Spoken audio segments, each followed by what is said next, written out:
bienvenue sur Sana Radio dans notre émission Invité spécial. Qu'est-ce qu'on sait aujourd'hui sur la Covid-19 ? Comment se propage la maladie ?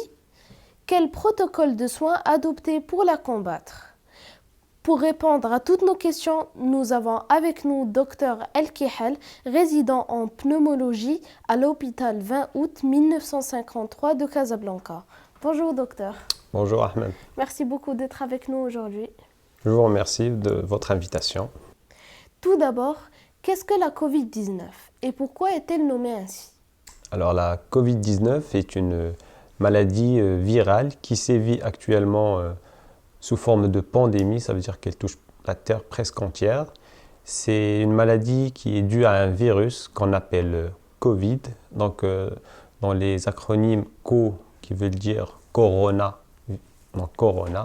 Corona, ça veut dire couronne. C'est que le virus, il a une forme, disons à sa surface, il y a des petites protéines qui lui confèrent la forme de couronne. Donc c'est pour le CO, donc le co. Alors Covid, le V veut dire virus, et D, le Covid, D veut dire disease en anglais, et ça veut dire maladie. Et 19, ça veut dire qu'il est apparu en fin 2019, donc Covid-19. Rappelons docteur, comment se transmet la maladie de la Covid-19 ? Alors la transmission des maladies virales, et surtout la Covid-19, se transmettent par les gouttelettes qu'on transmet lorsqu'on tousse, lorsqu'on éternue. Et bien lorsqu'on a le virus sera à l'intérieur de ces petites gouttelettes et qui vont être transmises dans l'air, soit déposées sur des surfaces, soit directement le contact avec une personne qui n'est pas malade va l'inhaler, ça veut dire le respirer, ou bien en touchant les surfaces, il va amener le virus de la surface à sa bouche ou son nez et de là se contaminer. Les symptômes de la maladie diffèrent des fois d'une personne à l'autre. Quels sont ceux que vous observez fréquemment chez vos patients ? Alors la Covid-19 entraîne surtout des symptômes de la sphère ORL et respiratoire. Ça veut dire qu'on a le malade qui commence à tousser, à éternuer, à avoir un mal de gorge, à avoir de la fièvre, à avoir des céphalées, ça veut dire des maux de tête. On peut également observer chez les enfants, ils ont plutôt également des diarrhées.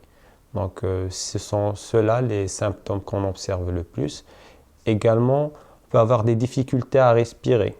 Donc de là vient la plupart du temps la gravité de la maladie, ça veut dire quand on n'arrive plus à respirer, quand on marche difficilement, on parle difficilement, là c'est que c'est plutôt grave et qu'il faut vraiment aller consulter le plus rapidement possible. Vous savez, en classe, on manipule des objets. Des fois, on emprunte des affaires à nos camarades. Comme nous avons le désinfectant à notre disposition, est-ce qu'on peut se permettre cela et utiliser le désinfectant après ? Vous êtes amené à l'école à faire des activités nécessitant des objets, soit pour le jeu également, donc des balles, je sais pas, des bâtons, des livres.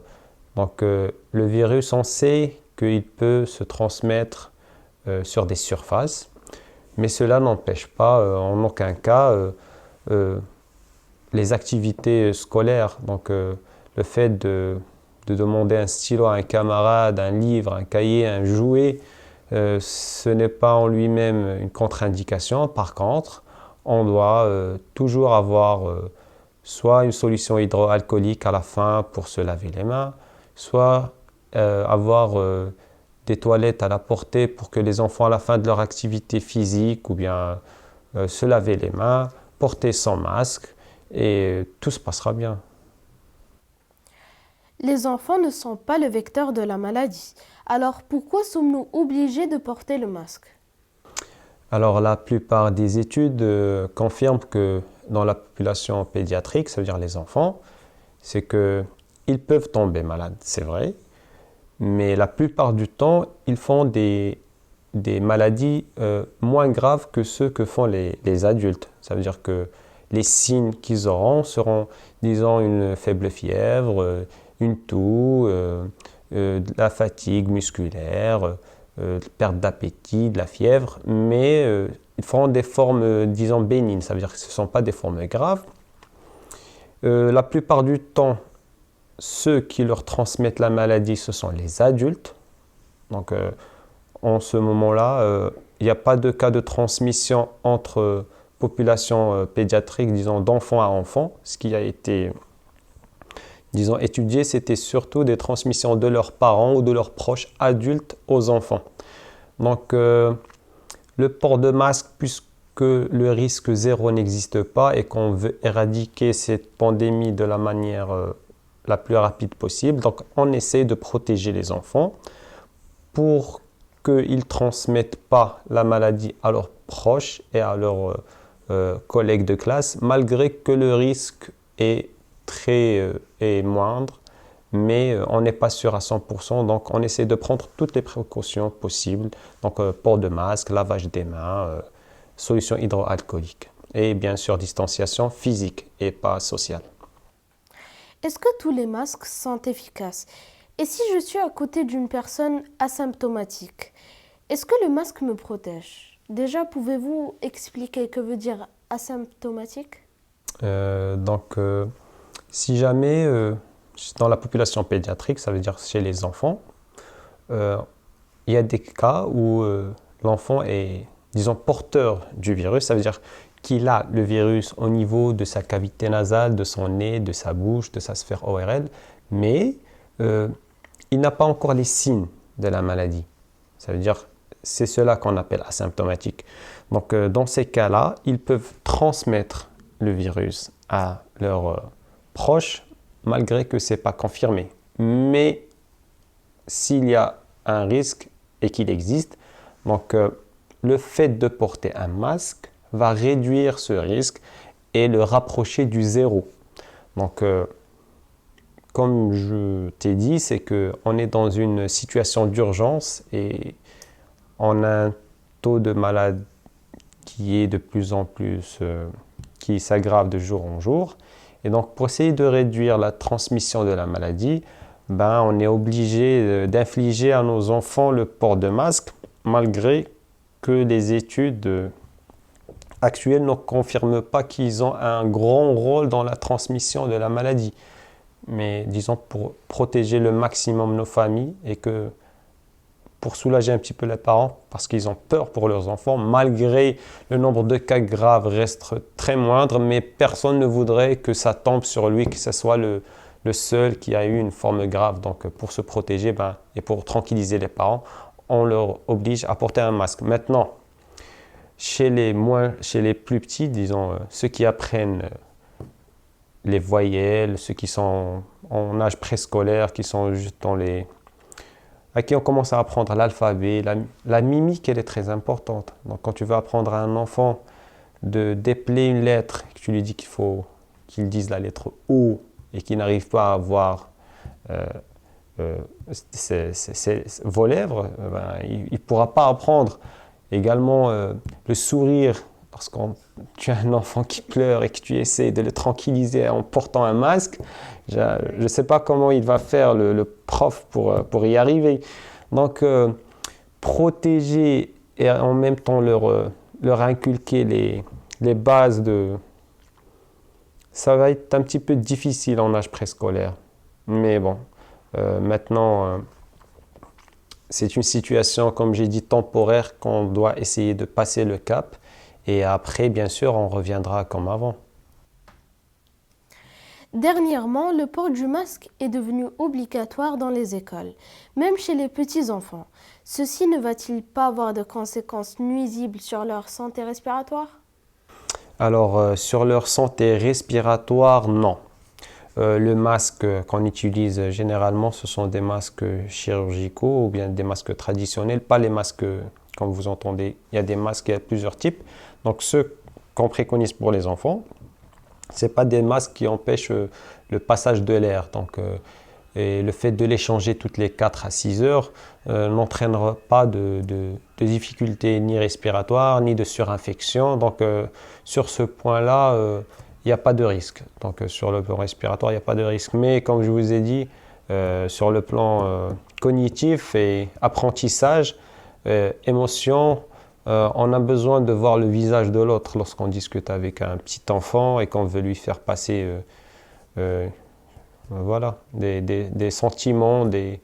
L'enfant a besoin de câlins, il a besoin... Non. Mais bon, on va essayer de s'en sortir maintenant sans. On verra. On dit qu'il vaut mieux prévenir que guérir. Nous avons parlé tout à l'heure des gestes barrières. Mais notre santé dépend aussi de notre système immunitaire. Ça, il faut le dire, n'est-ce pas, docteur? Oui, le système immunitaire. Alors, pour essayer de combattre le virus, il faut avoir un corps en bonne santé. Donc, un corps en bonne santé, ça passe par une bonne qualité de vie. Ça veut dire qu'on doit prendre notre petit déjeuner le matin, on doit se réveiller tôt. Le petit déjeuner doit être varié, bien sûr pas que le petit déjeuner, le déjeuner doit être varié, contenir des légumes, des fruits, disons des aliments qui sont riches en vitamines, en oligo-éléments. Et cela également doit passer par l'activité physique. Avec le confinement, c'est un petit peu difficile, mais il faut essayer de s'en sortir et faire avec. Donc, des séances de sport en famille, ça va avoir du bénéfice pour tout le monde, également pour les parents. Essayer de garder un poids qui n'est pas, disons, ne pas tomber dans l'obésité. L'obésité infantile est un problème maintenant de santé publique. Ça veut dire qu'il y a de plus en plus d'enfants obèses. Et on sait que ces enfants-là, ils ont plus de risques de faire des maladies lorsqu'ils seront grands. Donc, ça serait bien qu'ils portent soin d'eux. Et donc, tous ces éléments-là vont contribuer à avoir un système immunitaire qui va nous protéger contre des infections virales. Bien sûr, on a le droit de tomber malade, on tombera malade. C'est pas grave de tomber malade. Mais le fait de faire des infections graves, c'est ce qui indique une bonne prise en charge de notre corps et de notre santé physique et mentale également. Si on déclare un cas positif, j'imagine qu'il y aura la panique. Je sais que dans une telle situation, il y aura une procédure administrative. Mais moi, j'aimerais que vous vous adressiez à nous, les élèves, et pourquoi pas à nos parents. Quelle serait la meilleure réaction face à cette situation? Alors, le fait d'avoir un cas positif à l'école, donc c'est sûrement un cas qui soit a des symptômes. Et dans ce cas-là, normalement, en ayant des symptômes qui doivent être définis par l'école, comme par exemple tout enfant ayant une fièvre, ayant une aggravation de sa toux, ayant des difficultés respiratoires, ne devrait normalement pas venir à la classe, mais disons aller consulter, voir le médecin, les parents devraient demander à l'administration, voilà, les mettre au courant que leur enfant a des signes d'infection respiratoire, et dans ce cas-là, l'enfant ne devrait normalement pas venir à l'école. Mais disons que il s'est avéré qu'il est venu à l'école. Donc, on s'est dit au début de l'émission qu'il faudrait maintenir son masque, se laver les mains après chaque contact avec des surfaces potentiellement porteuses du virus. Donc, si jamais avant la déclaration du cas, on respectait tout cela, donc il n'y a aucun risque qu'on se soit fait contaminer. Donc, normalement, on va réaliser une petite surveillance, voir si ses camarades de classe vont avoir des symptômes. Mais si dans les 3-5 jours, personne n'a de signes, c'est qu'il n'y a pas à aller se faire tester ou bien à se faire isoler. Donc, je pense que les écoles devraient mettre des pancartes et que ça soit clair au sein des familles et des enfants que le moindre signe de maladie virale, l'enfant doit essayer de rester chez lui le temps que les symptômes disparaissent et là il revient à l'école. C'est simple, hein, c'est juste comme des grippes d'avant. Est-ce qu'on peut avoir une idée sur le protocole de soins adopté? Alors, à l'hôpital, pour les cas qui ont la Covid-19, donc on leur préconise chez les adultes de prendre certains médicaments. Alors ces médicaments-là vont agir sur leur système immunitaire, ils vont les aider à faire face à cette infection. Notre protocole de soins au Maroc, il contient la molécule qu'on appelle l'hydroxychloroquine, associée à de la vitamine C et du zinc, qui vont aider notre système immunitaire, et également l'azithromycine, qui est un antibiotique qu'on va utiliser pour essayer de, disons, tuer au cas d'association d'une infection bactérienne. Et également, il joue également sur un rôle anti-inflammatoire, parce que disons que le virus, lorsqu'il rentre au niveau de nos cellules et de notre corps, et bien notre corps il va essayer de le combattre. Ça crée ce qu'on appelle une réaction inflammatoire, et plus cette réaction inflammatoire est importante, disons, plus il y aura de dégâts dans notre corps. Donc on donne ces médicaments-là pour que la réponse soit, disons, équivalente à la gravité du virus. Il n'a pas à trop répondre parce que ça aura des effets secondaires délétères. Donc c'est ce qu'on essaye de faire. Et comment doit-on se comporter avec le malade si on est dans le même endroit? Alors, disons que dans ta famille, il y a, disons, ton petit frère ou ton grand frère qui est tombé malade d'une infection virale. Disons qu'il a fait le test et qu'il est revenu un Covid positif. Alors, normalement, on devrait, si possible, isoler dans sa chambre. Bien sûr, éviter le contact direct sans le port de masque, de toucher ses affaires le temps qu'il est bien symptomatique, essayer de se laver les mains après. Je pense que si tu portes également ton masque, si il est enfermé dans sa petite chambre, il n'y a pas de risque de se faire contaminer. Bien sûr, il faut rester vigilant au cas d'apparition de signes chez toi ou chez l'un de ses parents, de se faire tester également. On préconise également de l'isoler pendant quelques jours, le temps qu'il soit totalement asymptomatique avant qu'il puisse rejoindre son école. Donc, ce sont les précautions qu'on préconise aux familles des malades. On parle aujourd'hui du vaccin, qui va peut-être nous sortir du cauchemar confinement, déconfinement, isolement, taux de mort. Mais un vaccin, c'est quelque chose de compliqué. Que pouvez-vous nous dire à ce sujet, docteur? Alors, le vaccin, tout le monde l'attend. C'est la solution qu'on attend pour cette infection virale. Il a été testé sur une multitude de gens et qui n'ont pas à ce jour déclaré d'effets secondaires graves. Malgré que normalement la durée de test du vaccin sur les gens doit porter sur un grand chiffre de patients pour savoir les effets secondaires et également sur un temps plus important que celui dont on a ce moment. Mais vu la crise sanitaire, qu'on est en stade de pandémie et l'urgence et les effets secondaires sur l'économie importants, donc il y aura des mesures urgentes qui vont être prises. Donc, parmi ces mesures, c'est la fabrication d'un vaccin dans des temps records, mais que les principales sociétés fabricantes ainsi que les scientifiques médecins qui y sont mis, ils ont, bien qu'on n'a pas encore de résultats écrits, mais les échos de leurs scientifiques disent qu'il n'y aura probablement pas de risque donc il n'y aura pas d'effets secondaires graves ni sévères. Et ils nous informent que c'est un vaccin qui est tout à fait, qui ressemble aux anciens vaccins déjà connus contre la grippe, comme le vaccin qu'on utilise chaque année contre la grippe. Donc c'est une solution qu'on attend avec impatience et qu'on espère qu'elle va essayer de diminuer les formes graves. Ça ne va pas empêcher le fait de tomber malade de la maladie de la Covid, mais on aura moins de cas graves et donc on aura moins de personnes à l'hôpital et donc on aura moins de morts. Et voilà, c'est l'utilité du vaccin. Donc ça reste à confirmer et on croise les doigts pour que ça soit la bonne solution.